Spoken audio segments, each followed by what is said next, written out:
It is, bar none, one of the most highly anticipated novels of the year, but finally the wait is over. The Testaments is out in bookstores this morning.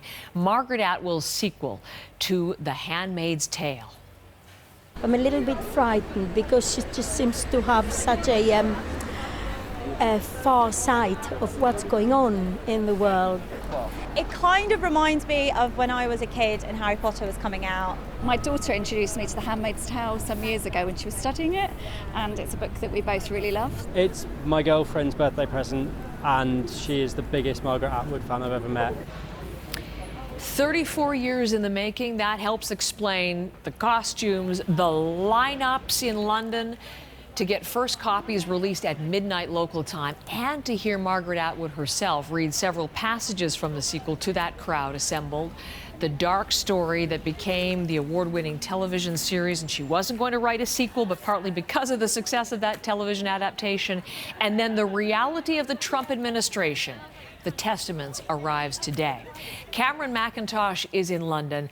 There are many people who think you have the best assignment in the world today to tell me about Margaret Atwood and The Testaments. And you actually were at her very first news conference this morning. Tell me more, Cameron. Well, Heather, not only is it a great assignment, I have the book. And not to release any plot points or anything, but Margaret Atwood dropping a pretty serious hint when we spoke to her this morning. Yes, the green costume is a significant plot point in this book. So it's 400 pages long. Margaret Atwood fans are going to be extremely anxious to get their hands on this, as they were last night here in London. This is being rolled out over the span of 2 days, and for Margaret Atwood, at this point in her career, well-established, probably Canada's best author, approaching the age of 80, she is really getting the rock star treatment here in a launch that's basically kind of on par with the launches that we saw for Harry Potter. Last night, a midnight launch at Piccadilly Circus. Today, she held a press conference in front of the global literary media. We were there, and she read a bit from the book. Here's just a slight excerpt from the beginning of the book from Margaret Atwood. What betrayals and then what denunciations might lie in store for me. There are several within Ardua Hall who would love to get their hands on these pages. Wait, I counsel them silently. It will get worse.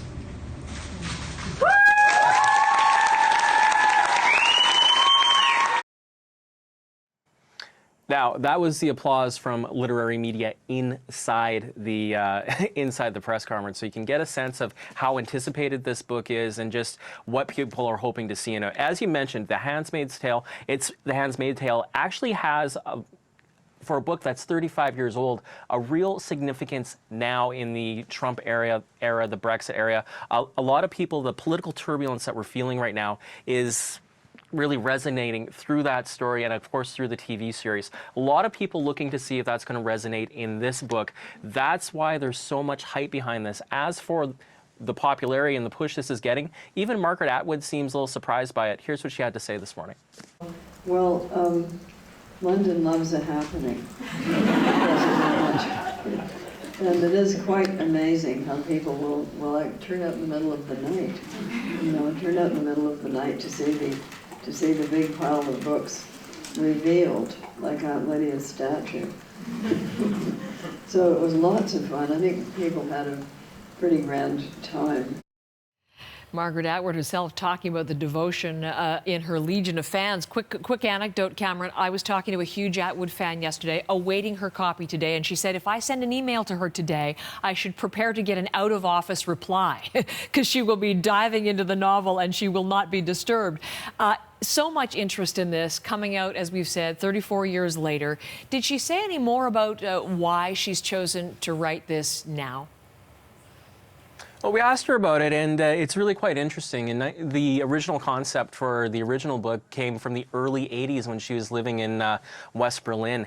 This book, she thought in the 90s she would never be able to follow up on it. She thought that society had just gone too far from the dystopian and the negative view that she had presented, that she couldn't sell society on it. She says that started to change with a chain of events beginning with 9/11, then the economic meltdown in 2008, and finally the election of Donald Trump and the political instability that we're seeing around the world and the fears many people are having. Also, the push to put women's reproductive rights back into the political spotlight. The debates that we're starting to see throughout the United States, starting to see it percolate a bit in Canada as well right now too. She said that it felt it was really timely to come back with another story. The question, will this story resonate as much as the original? Can she capture that same feeling? Can she capture those same fears? We put that question to her. She says, hey, there's always a possibility that you could let down your audience, but so many people are looking to this book and so many people are willing to give it a chance that, you know, commercially it's already a bestseller. It just remains to be seen now whether it still has that, this story has that same resonance. Bestseller, shortlisted for the Booker, longlisted already for the Giller, and that's why people call her the prophet. Cameron, thank you so much for all of this.